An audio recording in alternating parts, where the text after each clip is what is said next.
अस्सलाम वालेकुम दोस्तों, तुर्की में बनने वाली एर्तुगरुल गाजी सीरीज़ आप भी देख रहे होंगे, जिसमें उस्मानिया सल्तनत के शहसवारों की बहादुरी को बेहतरीन तरीके से दिखाया गया है। प्यारे दोस्तों, ये तो सिर्फ एर्तुगरुल गाजी सीरीज़ का जलवा है।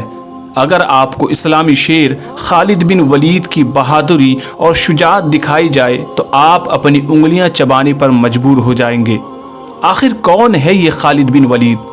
प्यारे दोस्तों, खालिद बिन वलीद रज़ी अल्लाह ताला अन्हु को सैफुल्लाह का लक़ब दिया गया था, यानी अल्लाह की तलवार। तारीख़ इस बात से हैरान है, जंगी मुबस्सिरीन हैरान हैं कि मुसलमानों ने यरमूक में रोमियों को शिकस्त किस तरह दी थी, और रोमियों की शिकस्त हैरान कर देने वाली थी।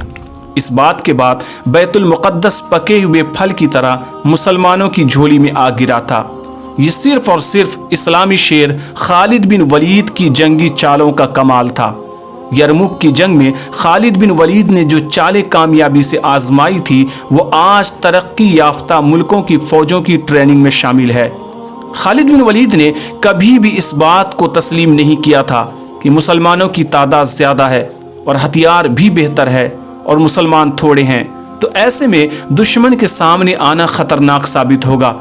बल्कि बाज़ मौके ऐसे भी आए कि उन्होंने खिलाफत के अहकाम को नज़रअंदाज करके दुश्मन पर हमला कर दिया और कामयाबी के साथ फतह भी पाई।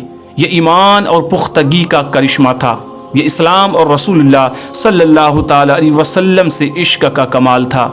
प्यारे दोस्तों, अगर इस तरह की तारीख़ और हिस्ट्री ऑफ इस्लाम की वीडियोस आप देखना चाहते हैं तो चैनल को ज़रूर सब्सक्राइब कर लीजिएगा। इस वीडियो को लाइक करके ज़्यादा से ज़्यादा लोगों में शेयर कीजिएगा। मिलते हैं एक दूसरी वीडियो के साथ।